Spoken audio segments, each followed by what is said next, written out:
The Manifesto of the Communist Party by Karl Marx and Friedrich Engels. Section 2. Proletarians and Communists. In what relation do the Communists stand to the Proletarians as a whole? The Communists do not form a separate party opposed to other working class parties. They have no interests separate and apart from those of the proletariat as a whole. They do not set up any sectarian principles of their own by which to shape and mould the proletarian movement. The Communists are distinguished from the other working class parties by this only. First, in the national struggles of the proletarians of the different countries, they point out and bring to the front the common interests of the entire proletariat, independently of all nationality. Second, in the various stages of development which the struggle of the working class against the bourgeoisie has to pass through, they always and everywhere represent the interests of the movement as a whole. The Communists, therefore, are on one hand practically the most advanced and resolute section of the working class parties of every country, that section which pushes forward all others.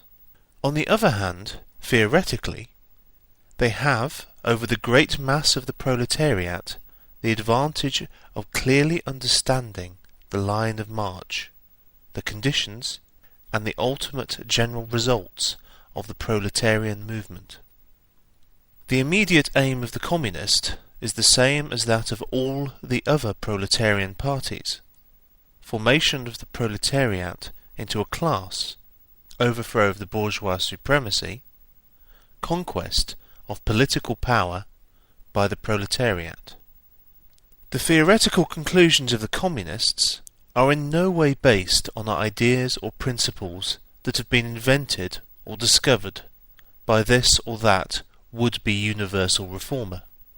They merely express, in general terms, actual relations springing from an existing class struggle, from a historical movement going on under our very eyes.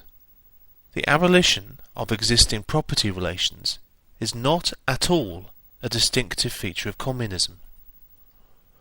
All property relations in the past have continually been subject to historical change, consequent upon the change in historical conditions.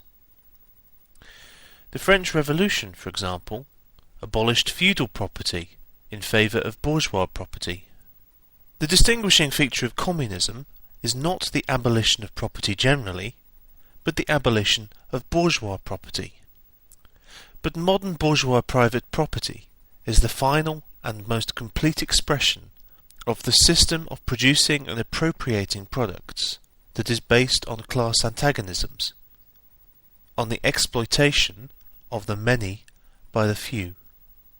In this sense, the theory of the Communists may be summed up in the single sentence: abolition of private property.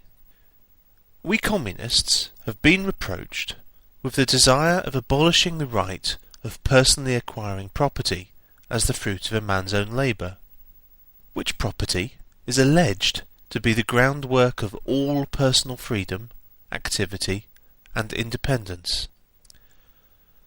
Hard-won, self-acquired, self-earned property.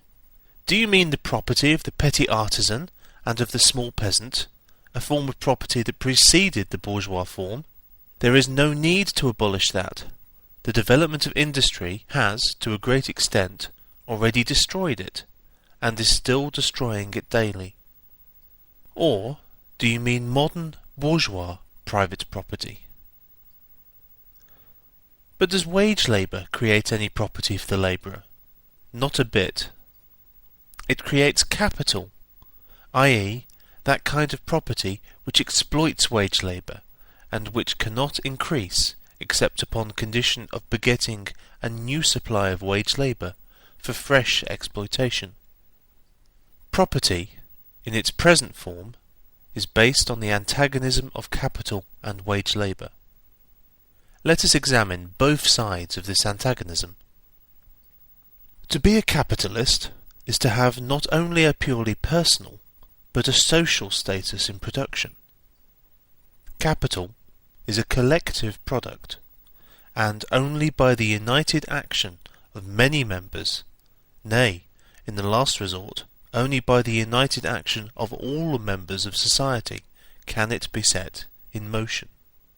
Capital is, therefore, not a personal, it is a social power.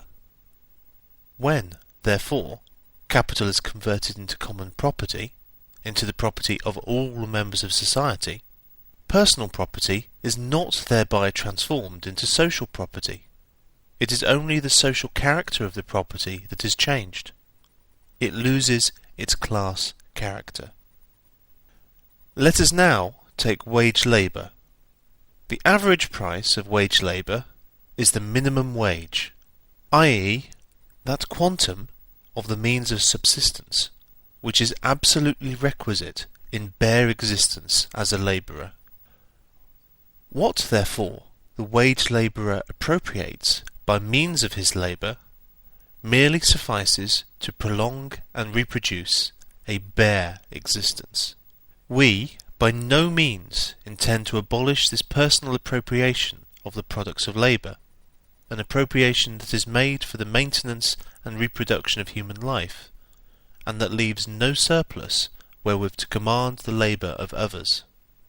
All that we want to do away with is the miserable character of this appropriation, under which the labourer lives merely to increase capital, and is allowed to live only in so far as the interest of the ruling class requires it. In bourgeois society, living labour is but a means to increase accumulated labour. In communist society, accumulated labour is but a means to widen, to enrich, to promote the existence of the labourer. In bourgeois society, therefore, the past dominates the present. In communist society, the present dominates the past. In bourgeois society, capital is independent and has individuality, while the living person is dependent and has no individuality. And the abolition of this state of things is called by the bourgeois abolition of individuality and freedom, and rightly so.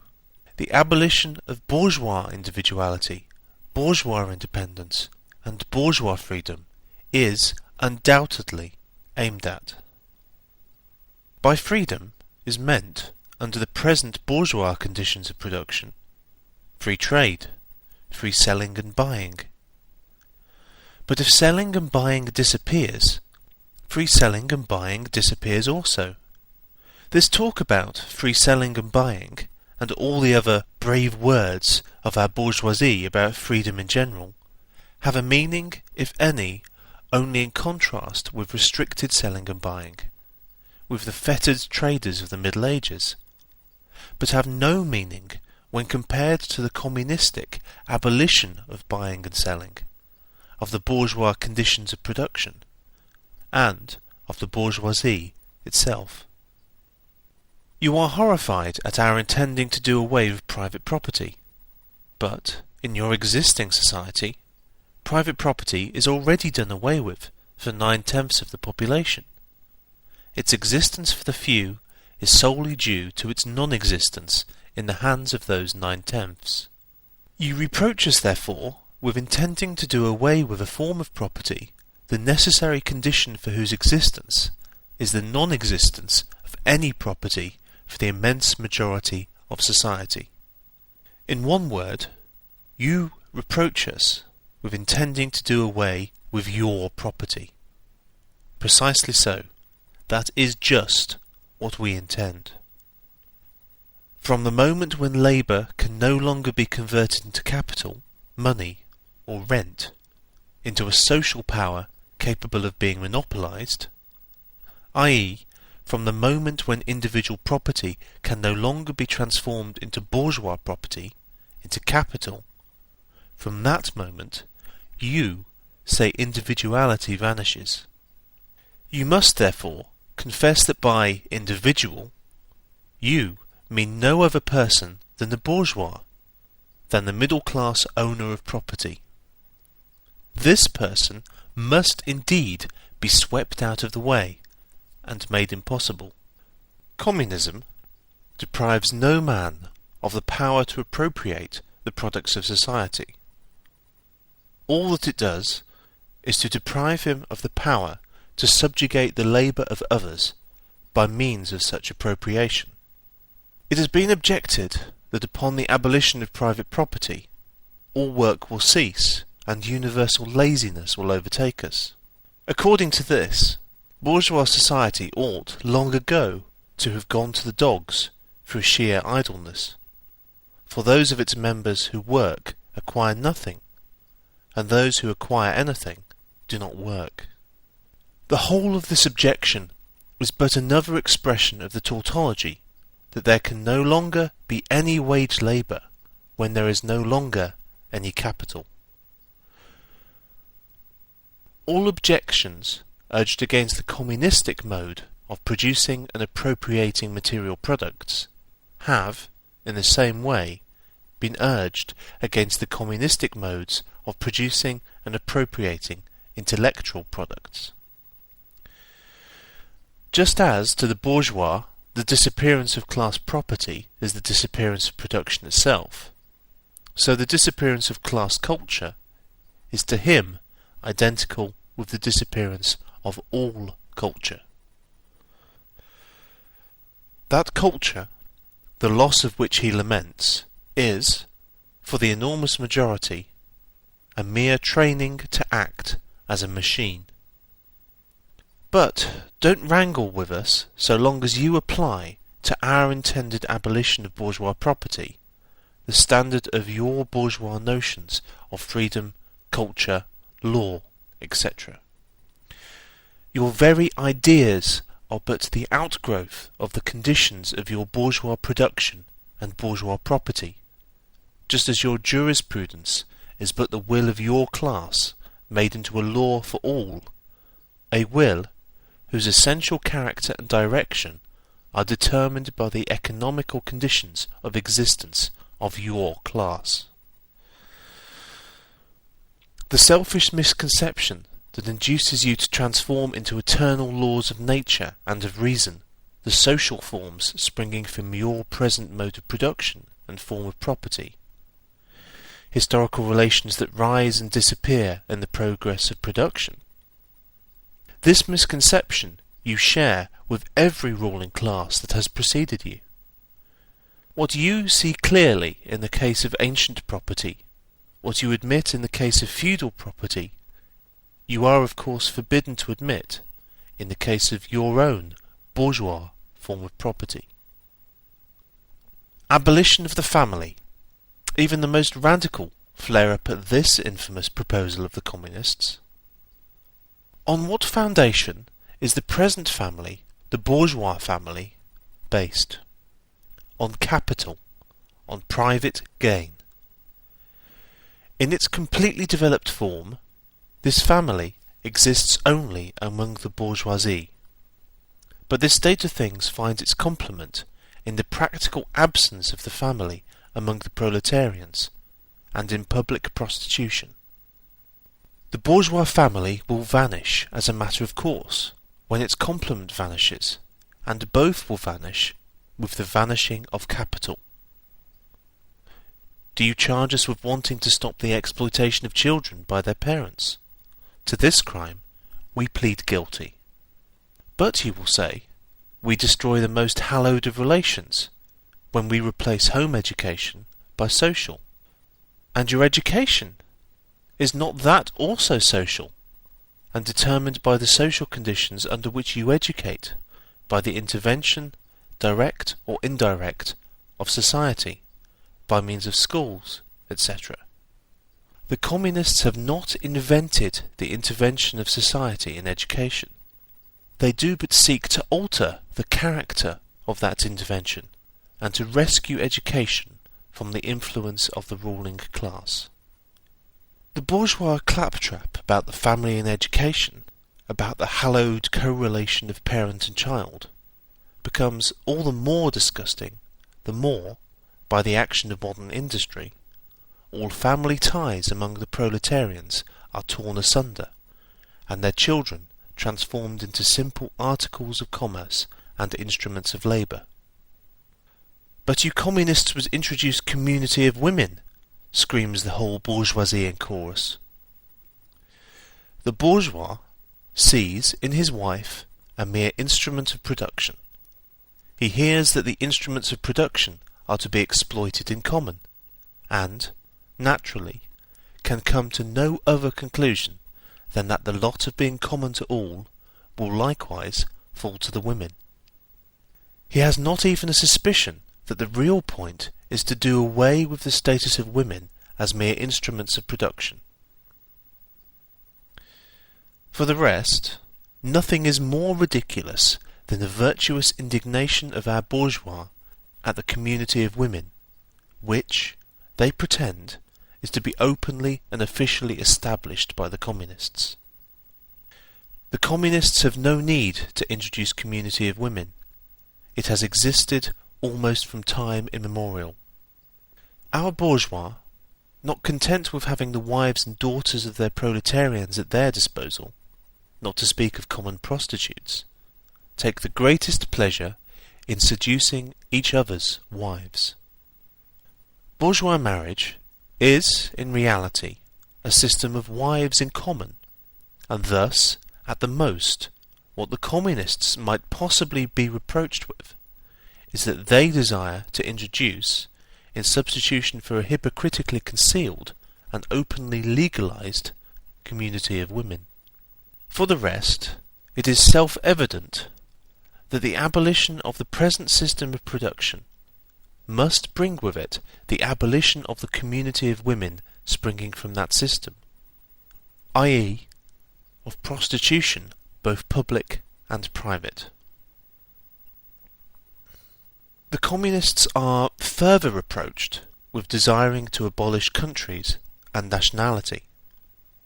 The working men have no country. We cannot take from them what they have not got. Since the proletariat must first of all acquire political supremacy, must rise to be the leading class of the nation, must constitute itself the nation, it is, so far, itself national, though not in the bourgeois sense of the word. National differences and antagonisms between people are daily more and more vanishing, owing to the development of the bourgeoisie, to freedom of commerce, to the world market, to uniformity in the mode of production, and in the conditions of life corresponding thereto. The supremacy of the proletariat will cause them to vanish still faster. United action of the leading civilized countries, at least, is one of the first conditions for the emancipation of the proletariat. In proportion as the exploitation of one individual by another is put an end to, the exploitation of one nation by another will also be put an end to. In proportion as the antagonism between classes within the nation vanishes, the hostility of one nation to another will come to an end. The charges against communism made from a religious, a philosophical, and, generally, from an ideological standpoint, are not deserving of serious examination. Does it require deep intuition to comprehend that man's ideas, views, and conceptions, in one word man's consciousness, changes with every change in the conditions of his material existence, in his social relations, and in his social life? What else does the history of ideas prove than that intellectual production changes its character and proportion as material production is changed? The ruling ideas of each age have ever been the ideas of its ruling class. When people speak of ideas that revolutionize society, they do but express the fact that, within the old society, the elements of a new one have been created, and that the dissolution of the old ideas keeps even pace with the dissolution of the old conditions of existence. When the ancient world was in its last throes, the ancient religions were overcome by Christianity.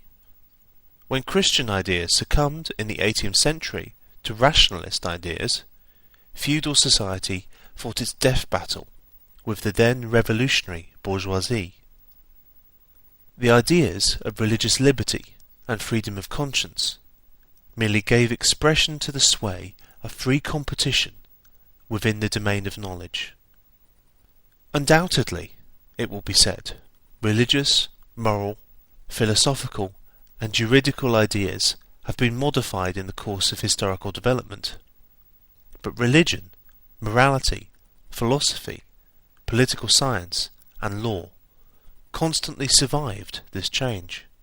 There are, besides, eternal truths, such as freedom, justice, etc., that are common to all states of society. But communism abolishes eternal truths. It abolishes all religion and all morality, instead of constituting them on a new basis.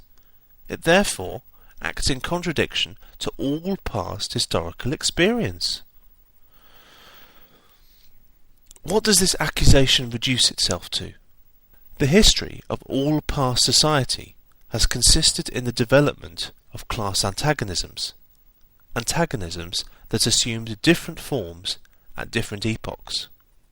But, whatever form they may have taken, one fact is common to all past ages, viz., the exploitation of one part of society by the other. No wonder, then, that the social consciousness of past ages, despite all the multiplicity and variety it displays, moves within certain common forms, or general ideas, which cannot completely vanish except with the total disappearance of class antagonisms. The communist revolution is the most radical rupture with traditional property relations. No wonder that its development involves the most radical rupture with traditional ideas. But let us have done with the bourgeois objections to communism.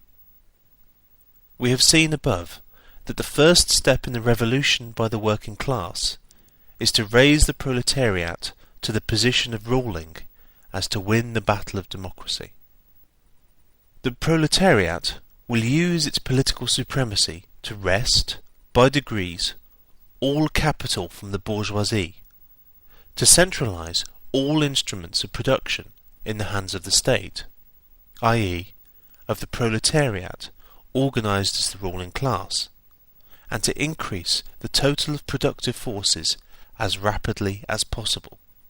Of course, in the beginning, this cannot be effected except by means of despotic inroads on the rights of property and on the conditions of bourgeois production, by means of measures, therefore, which appear economically insufficient and untenable, but which, in the course of the movement, outstrip themselves, necessitate further inroads upon the old social order, and are unavoidable as a means of entirely revolutionising the mode of production. These measures will, of course, be different in different countries. Nevertheless, in the most advanced countries, the following will be pretty generally applicable. Number 1. Abolition of property in land and application of all rents of land to public purposes. Number 2. A heavy progressive or gradated income tax. Number 3. Abolition of all right of inheritance. Number 4. Confiscation of the property of all emigrants and rebels. Number 5. Centralisation of credit in the hands of the state by means of a national bank with state capital and an exclusive monopoly. Number 6. Centralisation of the means of communication and transport in the hands of the state. Number 7. Extension of factories and instruments of production owned by the state. The bringing into cultivation of wastelands and the improvement of the soil generally, in accordance with a common plan. Number 8. Equal liability of all to labour. Establishment of industrial armies, especially for agriculture. Number 9. Combination of agriculture with manufacturing industries. Gradual abolition of the distinction between town and country by a more equitable distribution of the population over the country. Number 10. Free education for all children in public schools. Abolition of children's factory labour in its present form. Combination of education with industrial production, etc., etc. When, in the course of development, class distinctions have disappeared and all production has been concentrated in the hands of a vast association of the whole nation, the public power will lose its political character. Political power, properly so called, is merely the organised power of one class for oppressing another. If the proletariat, during its contest with the bourgeoisie, is compelled by the force of circumstances to organise itself as a class, if, by means of a revolution, it makes itself the ruling class, and, as such, sweeps away by force the old conditions of production, then it will, along with these conditions, have swept away the conditions for the existence of class antagonisms and of classes generally, and will thereby have abolished its own supremacy as a class. In place of the old bourgeois society, with its classes and class antagonisms, we shall have an association in which the free development of each is the condition for the free development of all. The end of Section 2 of the Communist Manifesto.